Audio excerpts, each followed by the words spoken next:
ശബരിമല സ്വർണ്ണക്കൊള്ള കേസിലെ പ്രതിയുമായുള്ള ബന്ധത്തെ ചൊല്ലി ജനപ്രതിനിധികൾ തമ്മിൽ രൂക്ഷമായ പോര് നടക്കുകയാണ്. കേന്ദ്ര സംസ്ഥാന ബന്ധത്തിന് പാലമായി നിൽക്കുന്ന ഒരു പാർലമെന്റ് അംഗത്തിന് പ്രതിയുമായി അടുത്ത ബന്ധമുണ്ട് എന്നതാണ് ആരോപണം. ഇത് കൃത്യമായും ജോൺ ബ്രിട്ടാസിലേക്ക് വിരൽ ചൂണ്ടുന്ന ആരോപണം തന്നെയാണ്. അതേസമയം UDF കൺവീനർ അടൂർ പ്രകാശിന്റെ ഈ ആരോപണങ്ങൾക്ക് മറുപടിയുമായി ജോൺ ബ്രിട്ടാസ് MP-യും രംഗത്ത് വന്നു.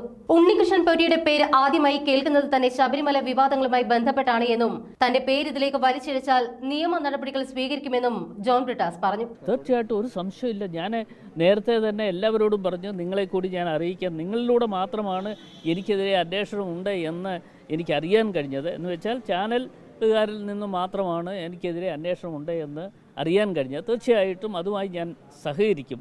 പക്ഷേ ഒരു കാര്യമുണ്ട്, അത് സഹകരിക്കുമെന്ന് പറയുമ്പോൾ ഇവിടെ പോറ്റിയുമായി ബന്ധപ്പെട്ടുകൊണ്ട്, ഉണ്ണികൃഷ്ണൻ പോറ്റിയുമായി ബന്ധപ്പെട്ടുകൊണ്ട് നിരവധി ആളുകൾ അദ്ദേഹത്തോടൊപ്പം ഫോട്ടോ എടുത്തിട്ടുണ്ട്. നിരവധി ആളുകൾ, അത് കേരളത്തിൻ്റെ മുഖ്യമന്ത്രി ഉൾപ്പെടെയുള്ള ആളുകളുണ്ട്. ഇപ്പോൾ അടൂർ പ്രകാശിൻ്റെ ഒരു ചിത്രം കണ്ടു എന്നുള്ളത് കൊണ്ട് അടൂർ പ്രകാശ് ഇതിനകത്തൊന്നും മാറി നിൽക്കുന്നില്ല. എനിക്ക് പറയാനുള്ള കാര്യങ്ങൾ SIT എന്നെ വിളിച്ചാൽ കൃത്യമായുള്ള കാര്യങ്ങൾ ഞാനവിടെ പറയും. അതിലൊരു സംശയം അല്ലല്ല, ഞാൻ അങ്ങനെ ഉത്തരം ഞാൻ പറഞ്ഞില്ല. നിങ്ങളത് വളച്ചൊടിക്കാൻ ശ്രമിക്കേണ്ട. ഇല്ല, ഞാൻ ഒന്ന് പറയട്ടെ. ഇത് ഇദ്ദേഹത്തിന് ഈ റിപ്പോർട്ടർ ചാനലിന് ഒരു ഇച്ചിരി കുഴപ്പമുണ്ട്. അതുകൊണ്ട് അദ്ദേഹത്തോട് ആദ്യം പറയട്ടെ, സോണിയാഗാന്ധിയെ എന്തിനു കണ്ടു എന്ന് എന്നോട് ഇപ്പോൾ ആരെങ്കിലും ചോദിച്ചോ? ഞാനല്ലല്ലോ പറയേണ്ടത്. അത് എനിക്ക് പറയാൻ പറ്റില്ല. ഞാൻ എൻ്റെ നിയോജകമണ്ഡലത്തിൽപ്പെട്ട ഒരു വ്യക്തിയാണ് ഈ ഉണ്ണികൃഷ്ണൻ പോറ്റി.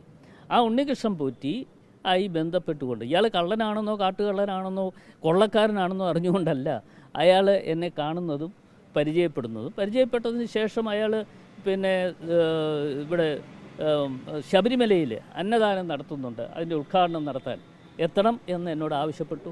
ഞാനവിടെ പോയി ഉദ്ഘാടനം നടത്തി ഞാൻ മടങ്ങിപ്പോന്നു. അതിനുശേഷമാണ് അവിടെ നടത്തിയ പൂജയുമായി ബന്ധപ്പെട്ടുകൊണ്ട് ഇയാൾ ഡൽഹിയിൽ വന്നിട്ട് എന്നോട് പറഞ്ഞു, സോണിയാഗാന്ധിക്ക് കൊടുക്കാനുള്ള ഞങ്ങൾ പൂജ നടത്തിയിട്ടുള്ള കാര്യങ്ങൾ സോണിയാഗാന്ധിക്ക് കൊടുക്കാൻ വേണ്ടിയാണ് ഞങ്ങൾ വന്നത് എന്ന് പറഞ്ഞ്, അപ്പോൾ അവരോടൊപ്പം ഒന്ന് ചെല്ലണമെന്ന് പറഞ്ഞ് ഞാൻ പോയി. അത് നിങ്ങൾ അന്വേഷിക്കണം. അല്ലല്ല, ഞാൻ ഒരു കാരണവശാലും അടൂർ പ്രകാശ് മുഖാന്തരം അങ്ങനെ ഒരു അവിടെ പോകാൻ വേണ്ടിയുള്ള ഒരു തീരുമാനം എടുത്തിട്ടില്ല, അങ്ങനെ ആവശ്യപ്പെട്ടിട്ടില്ല.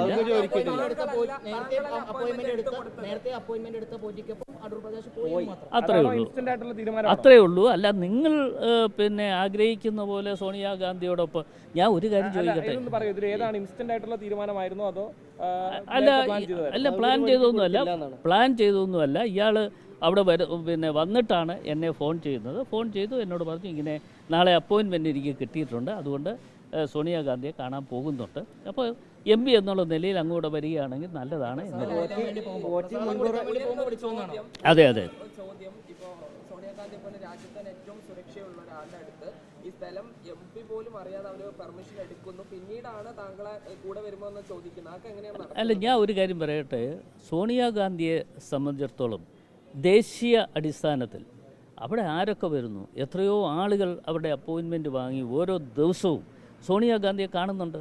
സോണിയാഗാന്ധിയെ കാണുകയും സോണിയാഗാന്ധിയുടെ മുമ്പിൽ പോയി അവർ പറയാനുള്ള കാര്യങ്ങളൊക്കെ പറയുകയും ചെയ്യുന്ന അല്ല, ഇത് ഞാനൊന്ന് പറഞ്ഞു തീർക്കട്ടെ. അതിന് മുമ്പ് കയറി വെടിവെക്കാതിരി അതിന് മുമ്പ്. അപ്പോൾ അത്തരം കാര്യങ്ങൾ സോണിയാഗാന്ധിയെ സംബന്ധിച്ച് ഞാൻ പറഞ്ഞല്ലോ, ഞാൻ അദ്ദേഹത്തോടൊപ്പം പോയി. പക്ഷേ അന്ന് എനിക്കറിയില്ല ഇയാൾ ഈ കാട്ടുകൊള്ളക്കാരനാണെന്നോ കൊള്ള സംഘത്തിൻ്റെ തലവനാണെന്നോ ഒന്നും അറിഞ്ഞുകൊണ്ടല്ല അവിടെ പോയത്. ഇന്നിപ്പോൾ വിളിച്ചാൽ ഞാൻ ഒരിക്കലും പോയില്ല. ഒരു കാര്യം കൂടി ഞാൻ പറയാം. ഇതിനെ എല്ലാം നേതൃത്വം കൊടുത്ത ഒരാളുണ്ട് ഡൽഹിയിൽ, ഒരു പാർലമെൻറ്റ് അംഗമാണ്. അതേക്കുറിച്ച് നിങ്ങൾ അന്വേഷിക്കുക, ആരാണെന്നോ. അത് മാർക്സിസ്റ്റ് പാർട്ടിയുമായി ബന്ധപ്പെട്ടുകൊണ്ട് ഇപ്പോൾ പ്രവർത്തിച്ചുകൊണ്ടിരിക്കുന്ന ഒരു വ്യക്തിയുണ്ട്. ഇന്ന് ഈ പാലം പണിയാൻ വേണ്ടി നടക്കുന്ന ആളുണ്ടല്ലോ, ഏതാ മാർക്സിസ്റ്റ് പാർട്ടിയും BJPയും മാർക്സിസ്റ്റ് പാർട്ടിയുമായി ബന്ധപ്പെട്ടുകൊണ്ട് ഒരു പാലം പണിയാൻ വേണ്ടി നടന്ന വ്യക്തി. അദ്ദേഹം എത്രയോ പ്രാവശ്യം ഇദ്ദേഹത്തെ ഫോൺ ചെയ്തിരിക്കുന്നു. ആ ഫോൺ കോളുകളൊന്ന് പരിശോധിച്ച് അങ്ങനെയാണെങ്കിൽ അതുകൂടി അന്വേഷണം നടക്കണ്ടേ? കൃത്യമായി അറിയാമെങ്കിൽ പേരുൾപ്പെടെ അല്ലല്ല, പേര് പറയാനില്ല. ഇതിൽ കൂടുതലൊന്നും നിങ്ങൾക്കറിയാൻ വയ്യാത്ത കാര്യമാണെങ്കിൽ നിങ്ങളെ പഠിപ്പിക്കാൻ പറ്റുമോ? ഇവിടെ പാലം പണിയാൻ വേണ്ടി പോയത് ആരാ? അല്ല, അത് നിങ്ങൾ അന്വേഷിക്കുക.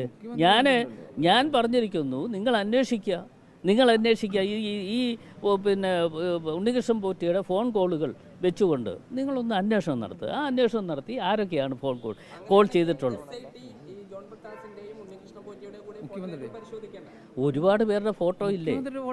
മുഖ്യമന്ത്രി ഇല്ലേ? മുഖ്യമന്ത്രി നേരെ ഇറങ്ങി വന്ന് ഓഫീസിൽ നിന്ന് നേരെ താഴേക്ക് ഇറങ്ങി വന്ന് ഉണ്ണികൃഷ്ണൻ പോറ്റി കൊണ്ടുവന്ന വാഹനത്തിൻ്റെ കീ ഏറ്റുവാങ്ങാൻ വേണ്ടി പോയില്ലേ?